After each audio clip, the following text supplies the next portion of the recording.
Under stress, you're not going to rise to the occasion. You're going to default to your training. And we want your training to be rock solid at the foundational level because that's where you're going to go to. You're going to go all the way back to your basics. You're going to go back to the first way you learned things. And we want you to learn things first time right so that it scales and works throughout life in real life conditions.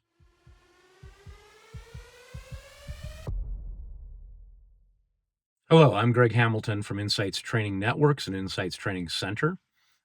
And we're going to talk now about standards of performance and how we build standards, how we measure performance. Anybody in the Army has been exposed to the concept of task, conditions, and standards. So let's break down a little bit of where that came from and how it applies to civilian self-defense training. Task, conditions, and standards are not just military jargon. They're part of an educational theory. A guy named Robert Major came up with an idea called criterion-referenced instruction quite a long time ago. His background initially was that he was in the Army, then got out and studied educational design and educational theory, and then brought back those findings to the military.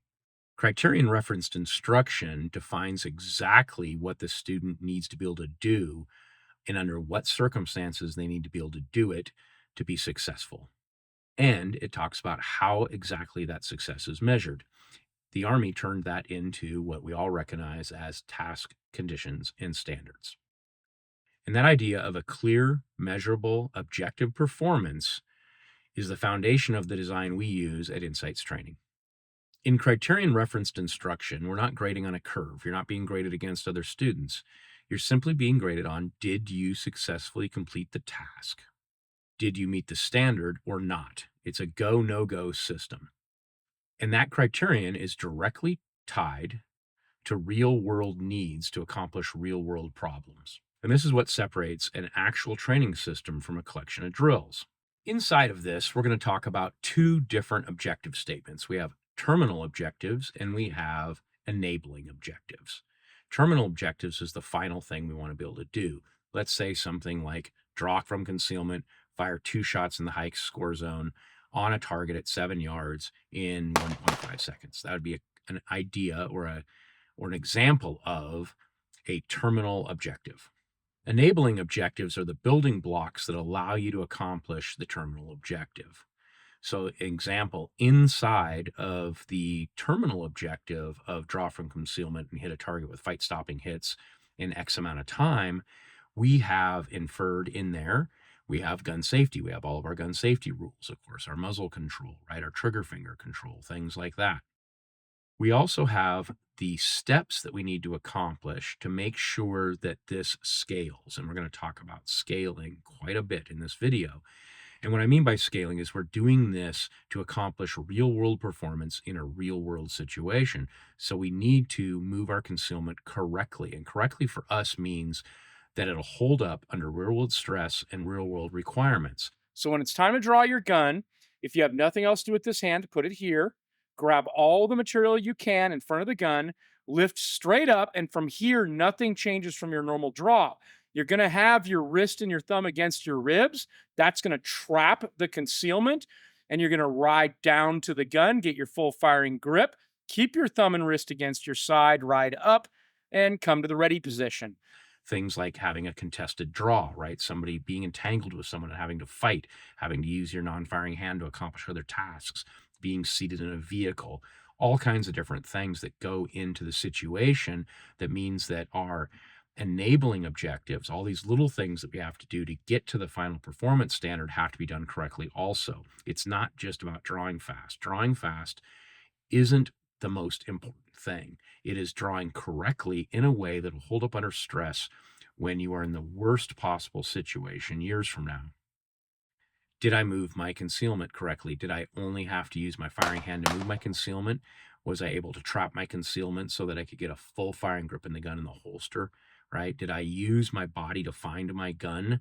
Did I draw my gun up my body and then come to the lock position so I was ready to fire at contact distance before I advanced into the ready position, which is our two-handed position, of course, if we have two hands?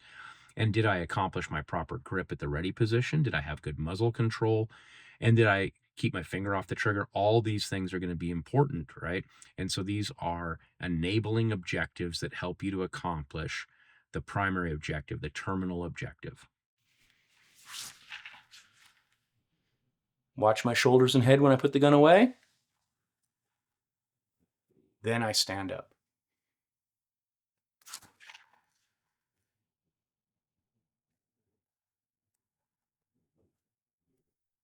Each enabling objective contributes to the terminal objective. They all are building blocks. If one of them fails, it could cause a catastrophic failure of the entire objective, right? If you can't get your grip on your gun, you're going to fail at the draw stroke. If you can't get your grip on the gun when someone is attacking you and you're defending yourself and fighting back, or you're in a vehicle, or both, you're in a vehicle and someone's attacking you, you have your concealment, all these things, you have to be able to establish a combat grip on the gun. So it's important how we get our gun out of our holster, not just that we do it quickly and hit the target. And right now, I'm just talking about drawing the gun from concealment, but this idea of criterion referenced instruction and terminal objectives and enabling objectives is embedded in our entire system. All of our curriculum is built this way. So this is just an example of looking at the draw stroke and talking about how curriculum design fits into something as simple as drawing the gun. Now we have standards. We have quantitative and qualitative standards, right? The quantitative standards are very easy to measure, right? That's speed and accuracy. But just because a thing is easy to measure does not mean it's the only thing of importance. What has happened in the gun community, especially if you go on YouTube or you go on Instagram or wherever, you're going to see all kinds of quick draw, all kinds of mag dumps, etc. And it is inferred that this has something to do with self-defense. Well, it has something to do with self-defense, but it's not everything to do with self-defense. Rarely are you going to be standing flat, hands at your side, right? Knowing what's going on, of course, non-contested, target at 7 yards, everything's static, and you just get to quick draw. That's great. It's an awesome skill. We want to do that skill, though, in a way that scales to all other problems that we're going to run into. We don't want to have a technique that works wonderfully on the range and doesn't work in other situations. It's important to have these quantitative skills because we can measure them and we can judge our performance and we can create training regimes to increase our performance or maintain our performance. And that is a good thing.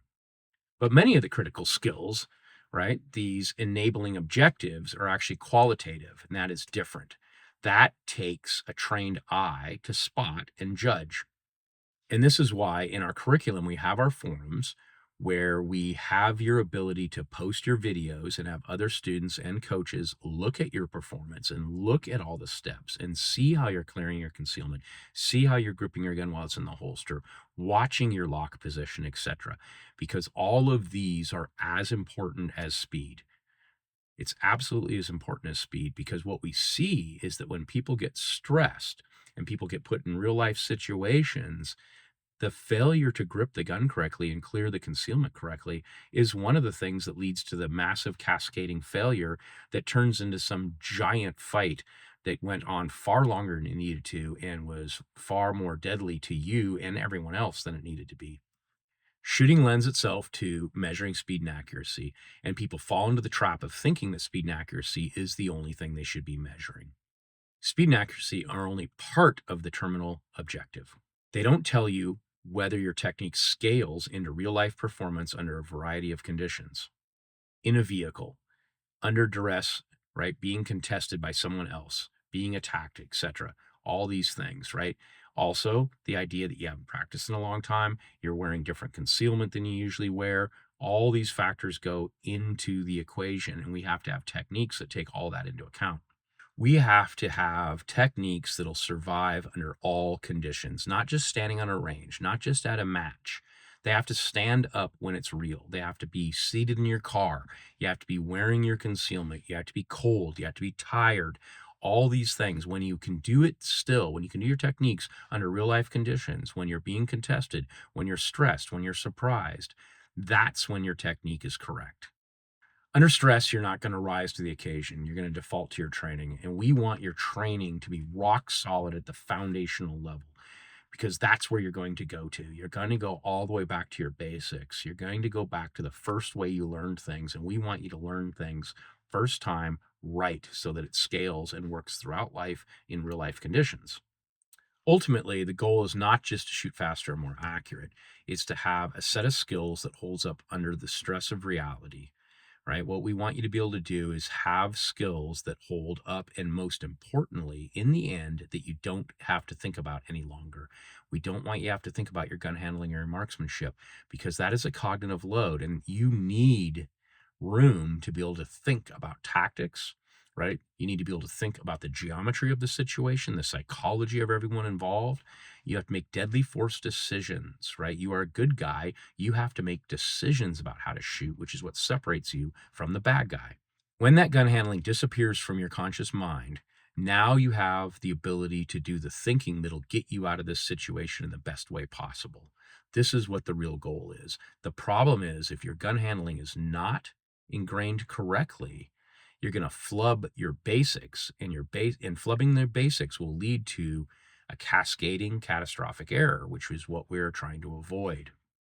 When I built General Defensive Handgun, I built it on this idea of criterion-referenced instruction. You are going to have a roadmap of how to do things correctly, and you're going to have the community and the coaching to make sure that you are, in fact, doing it correctly. That's why I built General Defensive Handgun the way I did. We built it with criterion reference instruction in mind. We built it with the idea that you are going to have a roadmap of how to do things. These things will scale. You'll be able to come back to further training and learn more and build on this foundation. You'll have measurable progress, and your techniques will hold up under stress. If this philosophy makes sense to you, I ask you to take a look at the free preview on insightstraining.net and see if this is for you. Hello, my name is Greg Hamilton. I'm going to be your primary instructor for the General Defensive Handgun class. Everyone that owns a gun that's going to use it for self-defense, this is the appropriate level of instruction that they should get. So once again, grip, clear, lock, ready, sight. Gun didn't fire for some reason. Tap, rack, bang. It still didn't fire. Lock, rip, work, tap, rack, bang.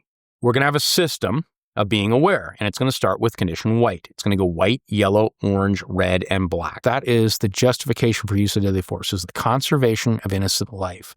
You're going to come back, you're going to come down, you're going to grab that concealment with your middle finger lifted out of the way and holster the gun. Like always, when you holster your gun, gently holster your gun to ensure that nothing is in the holster, in the trigger guard, etc. You don't need to shove the gun in the holster. Place it gently in the holster. Come back to the ready position, and now 2-on-1 exercise.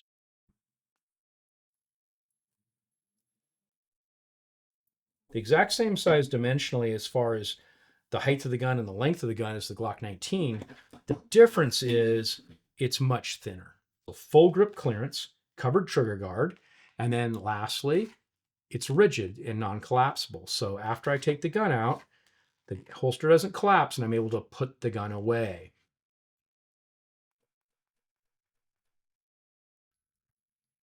No problem at 3.5.